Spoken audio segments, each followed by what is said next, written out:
Okay, പരീക്ഷയിൽ ഉപയോഗിക്കാൻ പറ്റുന്ന ഒരു പ്രാക്ടിക്കൽ ടിപ്പിനെ പറ്റി പറയാൻ പറ്റുന്നത് പലവരുടെയും കൺസേൺ ആണ് ഈ റീഡിംഗ് റൈറ്റിംഗ് FIB മര്യാദയ്ക്ക് കൊടുക്കാൻ പറ്റുന്നുണ്ട്. കാരണം ഓപ്ഷൻ താഴോട്ട് വീണുകൊണ്ട് അതിൽ നിന്ന് പറഞ്ഞാൽ എടുത്തു കൊടുത്താൽ മതി. പക്ഷേ റീഡിംഗ് FIB വരുമ്പോൾ ഒന്നാമത് റീഡിംഗ് ടൈം മാനേജ്മെന്റിനെ പറ്റി ഭയങ്കര വറീഡാണ്.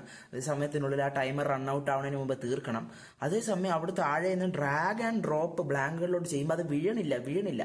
അത് കാരണം ഒരു എക്സാം മെസ്സപ്പ് ചെയ്ത സ്റ്റുഡന്റ് വരെ എനിക്കുണ്ട്. ബട്ട് അതിനൊരു ഫിക്സ് ഉണ്ട്. ആ വഴി പുള്ളിക്കാരൻ തന്നെയാണ് കണ്ടുപിടിച്ചു തന്നത്. നിങ്ങൾ താഴെ നിന്ന് ഓപ്ഷൻ ഡ്രാഗ് ചെയ്ത് അവിടെ കൊണ്ടിടാൻ നോക്കുമ്പോഴത്തേക്കും ഓപ്ഷൻ കയറി ചുരുങ്ങി ഒരു ബോക്സ് ആയിട്ട് മാറും. എന്നിട്ട് അത് ചെന്ന് ആ ഒരു കറക്റ്റ് അതിന്റെ മണ്ടയിൽ വരുമ്പോൾ ഒരു നീല കളർ ബോർഡർ വരും ബോക്സിന് ചുറ്റും. നീല കളർ ബോർഡർ വരുമ്പോൾ അത് വിട്ടുകൊടുക്കുമ്പോൾ കറക്റ്റ് ആയിട്ട് അത് വീഴും. അല്ല അത് കൊണ്ട് ഡ്രാഗ് ചെയ്ത് കൊണ്ട് ഇടാൻ നോക്കി അത് വീഴത്തില്ല, കറക്റ്റായിട്ട് പ്ലേസ്ഡ് ആവും. അവിടെ കിടന്ന് തപ്പിത്തടഞ്ഞ പ്രശ്നം ഉണ്ടാക്കരുത്. ഈ പ്രശ്നം ഇപ്പൊ പിയേഴ്സിന് അറിയാം, ആ എക്സാം സെന്ററിലുള്ള ആൾക്കാർക്കും അറിയാം.